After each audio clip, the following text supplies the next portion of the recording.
ದೇವರಾಜ ಅರಸ್ ಕ್ಷೇಮಾಭಿವೃದ್ಧಿ ಸಂಘದ ಅಧ್ಯಕ್ಷರಾದಂಥ ವೆಂಕಟೇಶಣ್ಣವರು ಇಡೀ ಲೇಔಟನ್ನು ಮತ್ತು ಯಾಕಂದರೆ ಅವರು ಅಲ್ಲಿನ ಸ್ಥಳೀಯರಾಗಿ ಮತ್ತು ಅವರು ಕೂಡ ಅವ್ರದ್ದೇ ಜಮೀನುಗಳೆಲ್ಲ ಕೂಡ ಕೊಟ್ಟಂಥವ್ರು ಇದು ಅಭಿವೃದ್ಧಿ ಆಗ್ತದೆ ಅಂತ ಆ ಸಮಸ್ಯೆಗಳೆಲ್ಲವನ್ನು ಕೂಡ ಹೇಳಿದ್ದಾರೆ.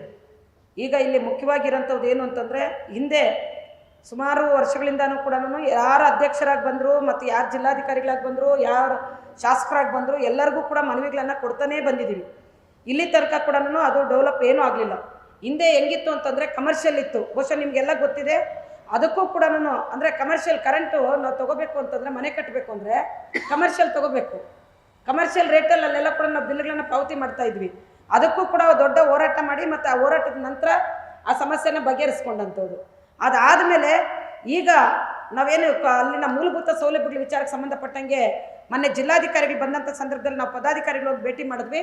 ಆ ಭೇಟಿ ಮಾಡಿದಾಗ ನಾವು ಅವ್ರನ್ನ ಸ್ವಾಗತಿಸ್ತೇವೆ, ಬಟ್ ಇಮಿಡಿಯೇಟಾಗಿ ನೆಕ್ಸ್ಟ್ ಡೇನೇ ಜಿಲ್ಲಾಧಿಕಾರಿಗಳು ಬಂದರು, ನಮ್ಮ ಇಡೀ ಲೇಔಟನ್ನು ವಿಸಿಟ್ ಮಾಡಿದ್ರು. ವಿಸಿಟ್ ಮಾಡಿದ ಕೂಡಲೇ ಇಮಿಡಿಯೇಟಾಗಿ ಆಕ್ಷನ್ ತೊಗೊಂಡ್ರು.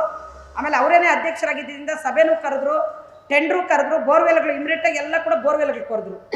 ದುರಂತ ಏನು ಅಂತಂದರೆ, ಇಲ್ಲಿ ತನಕ ಲೇಔಟ್ ಆದಾಗಿನಿಂದ ಇದು 3ನೇ ಸಲ ಬೋರ್ವೆಲ್ಗಳಾಗ್ತಾ ಇರೋಂಥವ್ರು.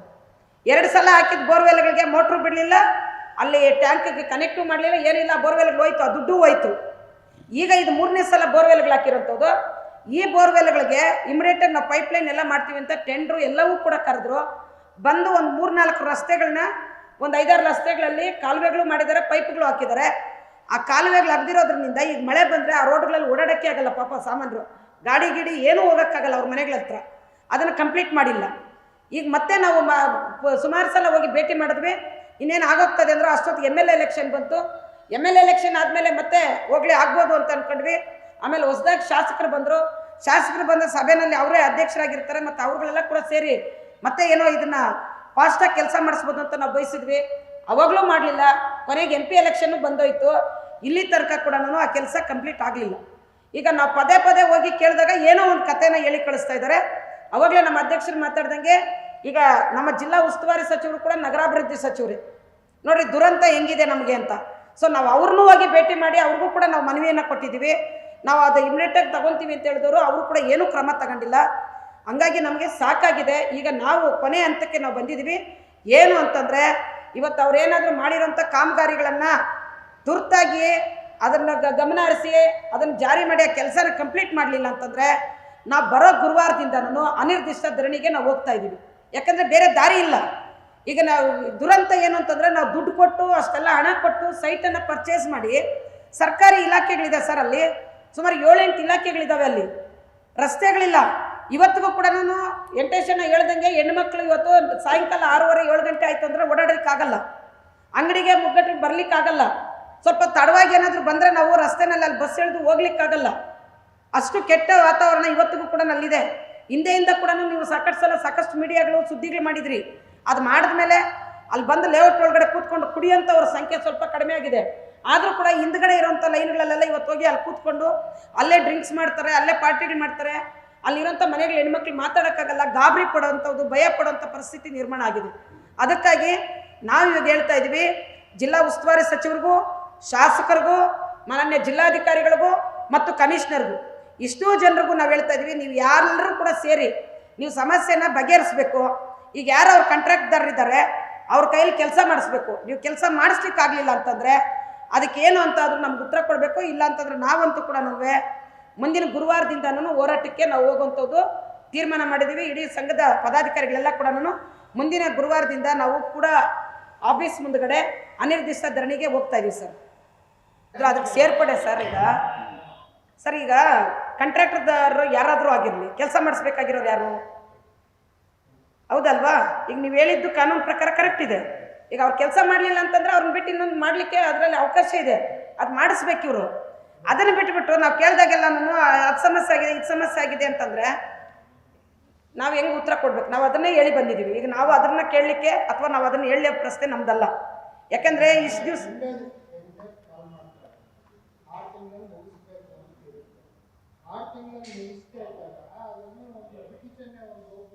ಸರ್ ಅವ್ರಿಗೂ ಒಂದು ನೋಟಿಸು ಕೊಟ್ಟಿದ್ದಾರೆ ಅವರು. ನಾನು ಹೇಳಂಥದ್ದು ಅದನ್ನೇ, ಇದೆಲ್ಲವನ್ನೂ ನಾವು ಕೇಳಿದ್ದೀವಿ ಸರ್. ಇದಾದ್ಮೇಲೂ ನಾವು ಮನವಿ ಕೊಟ್ಟಿದ್ದೀವಿ. ಈಗ ನೀವೇನು ಹೇಳ್ತಾ ಇದ್ದೀರ ಆ ಪ್ರಶ್ನೆಗಳೆಲ್ಲವನ್ನೂ ನಾವು ಅವ್ರನ್ನ ಕೇಳಿದ್ದೀವಿ. ಈಗ ಅದೆಲ್ಲವೂ ಕೇಳಿ ಈಗ ನಮಗೆ ಕೊನೆ ಹಂತಕ್ಕೆ ಈಗ ನಾವು ಬಂದಿರೋಂಥವ್ರು. ಈಗ ನಾವು ಹೋರಾಟ ಮಾಡ್ತಾ ಇದ್ದೀವಿ ಅಂತೇಳಿ ಅವ್ರಿಗೆ ಮನವಿ ಕೊಡ್ಲಿಕ್ಕಾಗಲಿ ಅಥವಾ ನಾವು ಇಂಥ ದಿನ ಹೋರಾಟ ಮಾಡ್ತಾ ನೀವು ಪರ್ಮಿಷನ್ ಕೊಡಬೇಕಂತಾಗಲಿ ನಾವು ಹೋಗಿಲ್ಲ. ನಾವು ಈಗಲೂ ಹೇಳ್ತಾ ಇದ್ದೀವಿ, ನಿಮ್ಮ ಮುಖಾಂತರ ಹೇಳ್ತಾ ಇದ್ದೀವಿ, ಪತ್ರಿಕೆಗಳ ಮುಖಾಂತರ ಹೇಳ್ತಾ ಇದ್ದೀವಿ, ನಾವು ಯಾವುದೇ ಕಾರಣಕ್ಕೂ ನಾವು ಅಲ್ಲಿ ಇನ್ನೂ ಪರ್ಮಿಷನ್ನು ತೊಗೊಳ್ಳಲ್ಲ, ಏನೂ ತೊಗೊಳ್ಳಲ್ಲ. ಯಾಕೆ ಅಂತಂದರೆ ನಮಗೆಲ್ಲ ಕಾನೂನುಗಳಿದ್ದಾವೆ, ಆದರೆ ಜಿಲ್ಲಾಡಳಿತಕ್ಕೆ ಕಾನೂನಿಲ್ವಾ? ಒಂದು ಬಡಾವಣೆ ಮಾಡಬೇಕಂದ್ರೆ ಸರ್ ನೀವು ಹೇಳ್ದಂಗೆ ಈಗ ಅಕ್ಕಪಕ್ಕದಲ್ಲಿ ಬಡಾವಣೆಗಳಾಗಿದ್ದಾವೆ. ಆ ಬಡಾವಣೆಗಳಲ್ಲಿ ಈ ರೀತಿಯಾದಂಥ ಸೌಲಭ್ಯಗಳನ್ನು ಕೊಟ್ಟರೆ ನೀವು ಆ ಬಡಾವಣೆಗೆ ಪರ್ಮಿಷನ್ ಕೊಡ್ತೀರಾ? ಆ ಬಡಾವಣೆ ಇಷ್ಟು ಅರಾಜಕತೆಯಿಂದ ಇದ್ದರೆ, ಮೂಲಭೂತ ಸೌಲಭ್ಯಗಳು ಕೊಟ್ಟಿಲ್ಲ ಅಂದರೆ ಏನು ಕ್ರಮ ತಗೊಂತಾರೆ?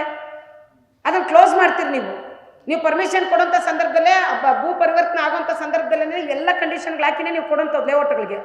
ಆದರೆ ಸರ್ಕಾರನೇ ಮಾಡಿರೋಂಥ ಲೇಔಟು, ಅದರಲ್ಲೂ ಕೂಡ ನಾನು ಫಸ್ಟ್ ಟೈಮ್ ಕೋಲಾರದಲ್ಲಿ ಫಸ್ಟ್ ಟೈಮ್ ಮಾಡಿದಂಥ ಲೇಔಟು, ಅಷ್ಟು ದೊಡ್ಡ ಲೇಔಟು ಮತ್ತು ಸಾಕಷ್ಟು ಸರ್ಕಾರಿ ಇಲಾಖೆಗಳಿರುವಂಥ ಲೇಔಟು, ಯೂನಿವರ್ಸಿಟಿ ಇರುವಂಥ ಲೇಔಟು, ಇಂಥ ಲೇಔಟನ್ನು ಅಭಿವೃದ್ಧಿಪಡಿಸ್ಲಿಕ್ಕಾಗಿಲ್ಲ ಅಂತಂದರೆ ಇದರ ಹಿಂದ್ಗಡೆ ಇರುವಂಥ ಷಡ್ಯಂತ್ರ ಏನು, ಇಲ್ಲ ಉದ್ದೇಶ ಆದರೂ ಏನು? ಸರ್ ಎಲ್ಲ ಟ್ಯಾಕ್ಸ್ ವಸೂಲಿ ಮಾಡ್ತಾರೆ. ಯಾರಲ್ಲಿ ಟ್ಯಾಕ್ಸ್ ಕಟ್ಟದೇ ಇರೋಂಥವ್ರು ಯಾರು ಇದ್ರೆ ಅವ್ರು ತೋರಿಸ್ಲಿ. ಇನ್ನೊಂದು ಏನಂದರೆ ಅವ್ರಿಗೆ ಟ್ಯಾಕ್ಸ್ ವಸೂಲಿ ಮಾಡಲಿಕ್ಕೆ ಬರಲಿಕ್ಕೆ ಅವ್ರಿಗೆ ಧೈರ್ಯ ಇಲ್ಲ. ಅನಿವಾರ್ಯ ಏನು ಅಂತಂದ್ರೆ ಈಗ ಮನೆಗಳು ಕಟ್ಟಬೇಕಲ್ಲ, ಮನೆಗಳು ಕಟ್ಟಬೇಕಾದ್ರೆ ಲೋನ್ ಓಪನ್ ಮಾಡಬೇಕಲ್ಲ. ಆ ಲೋನ್ಗೆ ಹೋದಾಗ ಇವ್ರ ಹತ್ರಕ್ಕೆ ಇನ್ನು ಹೋಗ್ಲೇಬೇಕಲ್ಲ, ಟ್ಯಾಕ್ಸ್ ಪೇಯ್ಡ್ ರೆಸಿಡಿ ಎಲ್ಲ ಕೊಡಬೇಕಲ್ಲ. ಆ ಸಂದರ್ಭದಲ್ಲಿ ಅವರೆಲ್ಲ ಟ್ಯಾಕ್ಸ್ಗಳನ್ನು ಕಟ್ಟಿಸ್ಕೊತಾರೆ. ಯಾವುದು ₹1 ಏನು ನಿಂತಿಲ್ಲ. ಜೊತೆಗೆ ಕೂಡದಲ್ಲಿ ಹಣನೂ ಇದೆ. ಯಾಕೆಂತಂದರೆ ಸೈಟ್ಗಳದ್ದೆಲ್ಲ ಕೂಡ ಹರಾಜು ಹಾಕಿರೋಂಥದ್ದು, ಆ ಕಾರ್ನರ್ ಸೈಟ್ಗಳು ಹರಾಜು ಹಾಕಿರೋಂಥ ದುಡ್ಡು ಎಲ್ಲ ಇದೆ. ಆ ದುಡ್ಡು ಹೆಂಗೆ ಖರ್ಚಾಗ್ತಾ ಇದೆ ಅಂತಂದರೆ ನಾನು ಹೇಳಿದ್ನಲ್ಲ, ಈಗ ಹಿಂದೆ ಒಬ್ಬರು ಬಂದರು, ಬೋರ್ವೆಲ್ಗಳು ಹಾಕಿದ್ರು, ಅವಾಗ ಎಲ್ಲ ಲೈನ್ಗಳು ಹಾಕಿದ್ರು. ಅದನ್ನು ಸರಿಯಾಗಿ ಡೆವಲಪ್ ಮಾಡ್ದಿದ್ದಕ್ಕೆ ಯಾರು ಮನೆಗಳು ಕಟ್ಟಲಿಕ್ಕೆ ಬರಲಿಲ್ಲ. ಕಂಬಗಳು ಲೈನ್ಗಳು ಎಲ್ಲವೂ ಕಳ್ತನ ಆಗೋಯ್ತು. ಅವಾಗ ಅಷ್ಟು ದುಡ್ಡು ಹೋಯ್ತು. ಪುನಃ ಇನ್ನೊಬ್ರು ಬಂದರು, ಆಮೇಲೆ ಅವಾಗ ಬೋರ್ವೆಲ್ಗಳು ಹಾಕಿದ್ರು.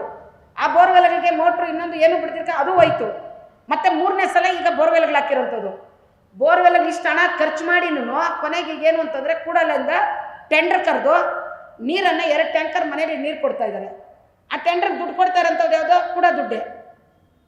ಬೋರ್ವೆಲ್ ಇದ್ಕೊಂಡು, ನೀರು ಇದ್ಕೊಂಡು, ಟ್ಯಾಂಕ್ ಇದ್ಕೊಂಡು ಅದನ್ನು ಸರಿ ಮಾಡ್ದೇನೆ ಮತ್ತೆ ಇದು ಟೆಂಡರ್ ಕೊಡೋಂಥದ್ದಂದ್ರೆ ಇದರ ಉದ್ದೇಶ ಏನು? ಜನರ ದುಡ್ಡನ್ನು ಹೆಂಗೆ ವ್ಯಯ ಮಾಡ್ತಾ ಇದ್ದಾರೆ ಅಂತ. ಸೊ ಇಲ್ಲಿ ಇರೋಂಥ ಪ್ರಶ್ನೆ. ಅದಕ್ಕಾಗಿ ನಮಗೆ ಸಾಕಾಗಿದೆ. ಈಗ ಅಲ್ಲೇನು ಈ ಸಮಸ್ಯೆನ ಬಗೆಹರಿಸ್ಕೊಳ್ಳಿಕ್ಕಂತಾನೆ ಮತ್ತು ಆ ಲೇಔಟ್ನ ಅಭಿವೃದ್ಧಿ ವಿಚಾರಕ್ಕೆ ಸಂಬಂಧಪಟ್ಟಂಗೆ ಅಲ್ಲಿನ ಮೂಲಸ್ಥರಾದಂಥ ವೆಂಕಟೇಶನವರು ಕೂಡ ಈಗ ಅದೇ ಕೂಡ ಲೇಔಟಲ್ಲಿ ಈಗ ಅವ್ರಿಗೂ ಕೂಡ ಮನೆ ಕಟ್ಕೊಂಡಿರೋಂಥದ್ದು. ಅದಕ್ಕಾಗಿ ನಾವೆಲ್ಲರೂ ಕೂಡ ಸೇರಿ ಇವತ್ತು ಕ್ಷೇಮಾಭಿವೃದ್ಧಿ ಸಂಘ ಅಂತ ಮಾಡ್ಕೊಂಡು ಸಾಕಷ್ಟು ಸಲ ನಾವು ಮನವಿಗಳು ಕೊಟ್ಟಿದ್ವಿ, ಸಾಕಷ್ಟು ಸಲ ಮಾತಾಡಿದ್ವಿ. ಮತ್ತು ಭಾಳಷ್ಟು ಜನ ಪಾಪ ಅಫಿಷಿಯಲ್ಸು ಅದೆಲ್ಲ ಇರೋದ್ರಿಂದ ಸ್ವಲ್ಪ ಕೂಲಾಗೆ ಹೋಗೋಣ, ಮಾತಾಡೋಣ, ರಿಕ್ವೆಸ್ಟ್ ಮಾಡೋಣ ಅಂತ ಎಲ್ಲ ಪ್ರಯತ್ನಗಳು ಮಾಡಿದ್ದಾಗೈತೆ. ಹಂಗಾಗಿ ಈಗ ಕೊನೆಯ ಹಂತಕ್ಕೆ ನಾವು ಈಗ ಬಂದಿರೋಂಥದ್ದು. ಗುರುವಾರ ಅಷ್ಟೊತ್ತಿಗೆ ಜಿಲ್ಲಾಡಳಿತ, ಮಾನ್ಯ ಮಂತ್ರಿಗಳು ಮತ್ತು ಮಾನ್ಯ ಶಾಸಕರು, ಮಾನ್ಯ ಜಿಲ್ಲಾಧಿಕಾರಿಗಳು ಮತ್ತು ಕಮಿಷನರು ಇವರೆಲ್ಲರೂ ಕೂಡ ಮಾತಾಡಿ ಆ ಸಮಸ್ಯೆನ ಬಗೆಹರಿಸಿದ್ರೆ ನಾವು ಹೋರಾಟಕ್ಕೆ ಹೋಗಲ್ಲ. ಆ ಸಮಸ್ಯೆನ ಬಗೆಹರಿಸಲಿಲ್ಲ ಅಂತಂದರೆ ನಾವು ಗುರುವಾರದಿಂದ ಅನಿರ್ದಿಷ್ಟ ಧರಣಿಯನ್ನು ನಾವು ಪ್ರಾರಂಭ ಮಾಡ್ತಾ ಇದ್ದೀವಿ. ನಾವು ಈಗಲೂ ಕೂಡ ಕಾಲಾವಕಾಶ ಕೊಡ್ತಾ ಇದ್ದೀವಿ ಸರ್. ಬಡಾವಣೆ ಕೂಡ ಕಚೇರಿ ಮುಂದೆ ಕೂಡ ಕಚೇರಿ ಇದೆ. ನಮ್ಮ ಬಡಾವಣೆಗೆ ಸಂಬಂಧಪಟ್ಟಂತ ಕಚೇರಿ ಬಂದು ಕೂಡ ಮುಂದೆನೇ ಹೋರಾಟ ಮಾಡ್ತೀವಿ ಸರ್. ನಮ್ಮ ಲೇಔಟ್ ಅಲ್ಲಿ ಇರುವಂತ ಎಲ್ಲ ಪ್ರತಿ ಮನೆಯಿಂದ ಮತ್ತು ಪ್ರತಿ ಸೈಟ್ನ ಓನರ್ಗಳು ಕೂಡ ಎಲ್ಲರೂ ಕೂಡ ಸೇರ್ತೀವಿ ಸರ್. ಅಲ್ಲಿ ಏನು 1200 ನಿವೇಶನಗಳಿದ್ದಾವೆ. ಆ ನಿವೇಶನಗಳಲ್ಲಿ ಒಂದಷ್ಟು ಜನ ಇದಾಗ್ಬೋದು, ಬ್ರೇಕ್ ಆಗ್ಬೋದು, ಉಳಿದಂಗೆ ಎಲ್ಲರೂ ಕೂಡ ನಾವು ಇವತ್ತು ಅಲ್ಲಿ ಸೇರ್ತೀವಿ. ಬಟ್ ಎಲ್ಲ ಜನ ಕೂಡ ರೋಷ್ ಹೋಗೋದು